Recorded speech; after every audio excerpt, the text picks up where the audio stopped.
ಪುನೀತ್ ರಾಜ್ಕುಮಾರ್ ಈ ಹೆಸರೇ ಒಂದು ಶಕ್ತಿ, ಒಳ್ಳೆತನಕ್ಕೆ ಪ್ರೇರಣೆ. ಅಪ್ಪು ಎಂಬ ಹೆಸರಿಗೆ ಕನ್ನಡಿಗರು ರೋಮಾಂಚನಗೊಳ್ತಾರೆ. ಅಭಿಮಾನಿಗಳಂತೂ ಈ ಹೆಸರನ್ನ ತಮ್ಮ ಎದೆ ಮೇಲೆ ಬರೆಸಿಕೊಂಡಿದ್ದಾರೆ, ಎದೆಯೊಳಗೆ ಇಟ್ಕೊಂಡಿದ್ದಾರೆ. ಅವರನ್ನ ನೆನೆದು ಭಾವುಕರಾಗ್ತಾರೆ. ಇಂತಹ ವ್ಯಕ್ತಿ ಇನ್ನೆಲ್ಲವಾಗಿ 4 ವರ್ಷನೇ ಆಗಿರಬಹುದು. ಆದಾಗ್ಯೂ ಕನ್ನಡಿಗರು ಅವರನ್ನ ನೆನೆಯದೇ ಇರುವ ದಿನವೇ ಇಲ್ಲ. ಪವರ್ ಸ್ಟಾರ್ ಅಂದ್ರೆ ನೆನಪಾಗೋದು ಅಪ್ಪು, ಯುವರತ್ನ ಅಂದ್ರೆ ನೆನಪಾಗೋದು ಅಪ್ಪು, ರಾಜ್ಕುಮಾರ ಅಂದ್ರೆ ನೆನಪಾಗೋದು ಅಪ್ಪು, ನಟ ಸಾರ್ವಭೌಮ ಅಂದ್ರೆ ನೆನಪಾಗೋದು ಅಪ್ಪುನೇ. ಮಾರ್ಚ್ 17, 2025 ಅಭಿಮಾನಿಗಳ ನೆಚ್ಚಿನ ಅಪ್ಪು ಇಂದು ನಮ್ಮೊಂದಿಗಿದ್ದಿದ್ರೆ ತಮ್ಮ 50ನೇ ವರ್ಷದ ಜನ್ಮದಿನವನ್ನ ಆಚರಿಸ್ಕೊಳ್ತಾ ಇದ್ರು. ಆದರೆ ಪುನೀತ್ ದೈಹಿಕವಾಗಿ ನಮ್ಮೊಂದಿಗಿಲ್ಲದಿದ್ರು ಕೋಟ್ಯಂತರ ಅಭಿಮಾನಿಗಳ ಮನಸ್ಸಿನಲ್ಲಿ ನಗುವಿನ ಒಡೆಯ ರಾಜಕುಮಾರ ಎಂದೆಂದಿಗೂ ಅಮರ. ಕನ್ನಡದ ಹೆಣ್ಣು ಮಕ್ಕಳಿಗೆ ಇಷ್ಟವಾದ ಪಕ್ಕದ ಮನೆ ಹುಡುಗ. ಅಪ್ಪು ಅಂದ್ರೆ ಗಂಧದ ಗುಡಿ, ನಗುಮುಖದ ಒಡೆಯ, ಚಂದನವನದ ರಾಜಕುಮಾರ. ಅವರ ನೆನಪು ಮಾತ್ರ ಇಂದಿಗೂ ಕೋಟ್ಯಂತರ ಅಭಿಮಾನಿಗಳ ಹೃದಯದಲ್ಲಿ ಅಚ್ಚಳಿಯದೆ ಉಳಿದಿದೆ. ಪುನೀತ್ ಕಂಡರೆ ಚಿಕ್ಕ ಮಕ್ಕಳಿಂದ ಹಿಡಿದು ವಯಸ್ಸಾದ ವ್ಯಕ್ತಿಗಳಿಗೂ ಅಚ್ಚುಮೆಚ್ಚು. ಅಂತಹ ವ್ಯಕ್ತಿತ್ವ ಅಪ್ಪು ಅವರದ್ದು.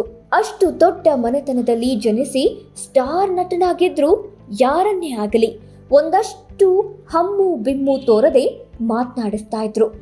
ಅವರಿದ್ದ ಕಡೆ ಒಂದು ರೀತಿಯ ಉತ್ಸಾಹ ಪುಟಿದೇಳ್ತಾ ಇತ್ತು. ಸ್ಯಾಂಡಲ್ವುಡ್ ನಟರಲ್ಲಿ ಅತ್ಯುತ್ತಮ ಡ್ಯಾನ್ಸರ್ ಅಂತ ಗುರುತಿಸಿಕೊಂಡವರು ಇವರು. ಬರೀ ನಟರಾಗಿಯೇ ಅಲ್ಲ, ನಿರೂಪಕರಾಗಿ, ಹಾಡುಗಾರರಾಗಿ, ಒಳ್ಳೆಯ ಡ್ಯಾನ್ಸರ್, ಹೀಗೆ ಬಹುಮುಖ ಪ್ರತಿಭೆಯನ್ನ ಹೊಂದಿದ್ದವರು. ಅಮೋಘ ಅಭಿನಯ ಮಾತ್ರವಲ್ಲದೆ ತಮ್ಮ ಸರಳತೆ, ನಗು ಮತ್ತು ಮಾನವೀಯ ಸೇವಾ ಕಾರ್ಯಗಳಿಂದಲೂ ಹೆಚ್ಚು ಜನಪ್ರಿಯರಾದ ನಟ ಕನ್ನಡದಲ್ಲಿ ಪುನೀತ್. ದೊಡ್ಡಮನೆಯ ಹೆಸರನ್ನ ಉಳಿಸಿ ಬೆಳೆಸಿ ಬೆಳಗಿಸಿದ ಅಪ್ಪು ವಿನಯ ಸದಾಕಾಲ ಜನರಿಗೆ ನೆನಪಿನಲ್ಲಿ ಇರುವಂತದ್ದು. ಸ್ವತಃ ಪುನೀತ್ ರಾಜ್ಕುಮಾರ್ ಅವರು ಬಲಗೈಯಲ್ಲಿ ನೀಡಿದ ದಾನ ಎಡಗೈಗೆ ಗೊತ್ತಾಗಬಾರದು ಅನ್ನುವ ಹಾಗಿದ್ದವರು. 1975 ಮಾರ್ಚ್ 17 ಜನಿಸಿದ ಪುನೀತ್ ರಾಜ್ಕುಮಾರ್ ರಾಜ್ ಕುಟುಂಬದ ಕಿರಿಯ ಸದಸ್ಯನಾಗಿದ್ದ ಕಾರಣಕ್ಕೆ ಮನೆಯವರಿಗೆ ಅವರೆಂದರೆ ತುಂಬಾ ಪ್ರೀತಿ. ಅಕ್ಕ ಅಣ್ಣಂದಿರ ಮುದ್ದಿನ ತಮ್ಮನಾಗಿದ್ದ ಪುನೀತ್ ಬಾಲ ನಟನಾಗಿ ಚಿತ್ರರಂಗಕ್ಕೆ ಪರಿಚಯವಾದ ಬಳಿಕ ಕರ್ನಾಟಕದ ಮನೆ ಮಗನಾದ್ರು. ಅಪ್ಪು ಚಿತ್ರದ ಮೂಲಕ ಚಿತ್ರರಂಗ ಪ್ರವೇಶಿಸಿದ ಅಪ್ಪು 49 ಚಿತ್ರಗಳಲ್ಲಿ ನಟಿಸಿದ್ದಾರೆ. ಅವರ ಪ್ರತಿಯೊಂದು ಚಿತ್ರವೂ ಹಿಟ್ ಲಿಸ್ಟ್ಗೆ ಸೇರಿದೆ. ಈ ರೀತಿಯಾಗಿ ಕನ್ನಡದ ಕಣ್ಮಣಿಯಾಗಿದ್ದ ಅಪ್ಪು ಬಗೆಗಿನ ಇನ್ನಷ್ಟು ಆಸಕ್ತಿದಾಯಕ ವಿಷಯಗಳು ಇಲ್ಲಿವೆ ನೋಡಿ. ಬಾಲ್ಯದಲ್ಲಿಯೇ ನಟನೆ. ಎಲ್ಲರಿಗೂ ಪುನೀತ್ ಬಾಲ ನಟನಾಗಿದ್ರು ಅನ್ನೋದು ಗೊತ್ತು. ಆದರೆ ಅವರು ಅಂಬೆಗಾಲಿರ್ತಾ ಇರುವಾಗಲೇ, ಅಂದ್ರೆ 6 ತಿಂಗಳ ಮಗುವಿದ್ದಾಗಲೇ ಸ್ಕ್ರೀನ್ ಮೇಲೆ ಕಾಣಿಸಿಕೊಂಡಿದ್ರು ಅನ್ನೋದು ಹೆಚ್ಚಿನವರಿಗೆ ಗೊತ್ತಿಲ್ಲ. 1976 ಬಿಡುಗಡೆಯಾದ ಪ್ರೇಮದ ಕಾಣಿಕೆ ಚಿತ್ರದಲ್ಲಿ ಮಗುವಾಗಿದ್ದ ಪುನೀತ್ ಅವರನ್ನ ತೋರಿಸಲಾಗಿದೆ. ಅದರಲ್ಲಿ ಅವರ ತಂದೆ ವರನಟ ರಾಜ್ಕುಮಾರ್ ನಾಯಕ ಪಾತ್ರದಲ್ಲಿದ್ರು. ಆ ಚಿತ್ರ ಬ್ಲಾಕ್ ಬಸ್ಟರ್ ಆಗಿತ್ತು. 6 ವರ್ಷದವರಾಗಿದ್ದಾಗಲೇ ಗಾಯನ. ಬೊಂಬೆ ಹೇಳುತ್ತೈತೆ, ನಿನ್ನಿಂದಲೇ ಮುಂತಾದ ಹಾಡುಗಳಲ್ಲಿ ಪುನೀತ್ ರಾಜ್ಕುಮಾರ್ ಅವರ ಮಧುರ ಧ್ವನಿ ಕೇಳಿದ್ದೀವಿ. ಆದರೆ ಅವರು 6 ವರ್ಷದವರಾಗಿದ್ದಾಗಲೇ ಹಾಡು ಹಾಡಿದ್ದಾರೆ. ಅವರ ಮೊದಲ ಹಾಡು ಬಾನಧರಿಯಲ್ಲಿ ಸೂರ್ಯ ಹಾಡನ್ನ ಹಾಡಿದ್ದಾರೆ. ಭಾಗ್ಯವಂತ ಚಿತ್ರದಲ್ಲಿ ಈ ಹಾಡು ಇದೆ. ಈ ಚಿತ್ರ 1982 ಬಿಡುಗಡೆಯಾಗಿತ್ತು. ಅತ್ಯುತ್ತಮ ಬಾಲನಟ ಪ್ರಶಸ್ತಿ. ಕನ್ನಡ ಚಿತ್ರರಂಗ ಇತಿಹಾಸದಲ್ಲಿಯೇ ಮೊದಲ ಅತ್ಯುತ್ತಮ ಬಾಲನಟ ಪ್ರಶಸ್ತಿ ಪಡೆದವರು ಪುನೀತ್ ರಾಜ್ಕುಮಾರ್.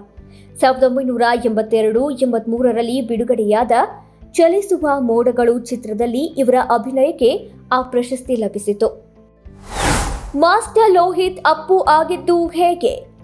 ಮಾಸ್ಟರ್ ಲೋಹಿತ್ಗೆ ಅಪ್ಪು ಅಂತ ಮುದ್ದಾಗಿ ಹೆಸರಿಟ್ಟಿದ್ದು ಡಾಕ್ಟರ್ ರಾಜ್ಕುಮಾರ್ ಅವರ ತಾಯಿ ಲಕ್ಷ್ಮಮ್ಮನವರು. ತಮ್ಮ ಮುದ್ದಿನ ಕೊನೆಯ ಮೊಮ್ಮಗನನ್ನ ಪ್ರೀತಿಯಿಂದ ಅಪ್ಪು ಅಂತ ಕರೀತಾ ಇದ್ರು.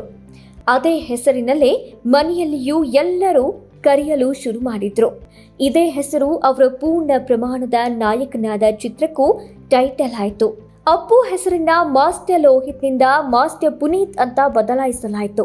ಸುಮಾರು 16 ಚಿತ್ರಗಳಲ್ಲಿ ಮಾಸ್ಟರ್ ಲೋಹಿತ್ ಹೆಸರಿನಲ್ಲಿಯೇ ಕಾಣಿಸಿಕೊಂಡಿದ್ರು.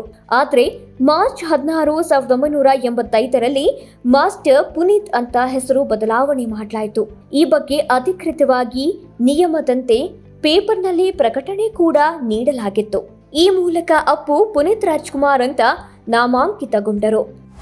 ರಾಷ್ಟ್ರೀಯ ಪ್ರಶಸ್ತಿ 1985ರಲ್ಲಿ ಬೆಟ್ಟದ ಹೂವು ಸಿನಿಮಾಗಾಗಿ ಅಪ್ಪು ನ್ಯಾಷನಲ್ ಅವಾರ್ಡ್ ಮುಡಿಗೇರಿಸಿಕೊಂಡಿದ್ರು. ಬೆಟ್ಟದ ಹೂವು ಚಿತ್ರದಲ್ಲಿ ಮನೋಜ್ಞವಾಗಿ ನಟನೆ ಮಾಡಿ ಅತಿ ಚಿಕ್ಕ ವಯಸ್ಸಿನಲ್ಲಿಯೇ ಅವಾರ್ಡ್ ಪಡೆದುಕೊಂಡ ಕೀರ್ತಿ ಅಪ್ಪುಗೆ ಸಲ್ಲತ್ತೆ.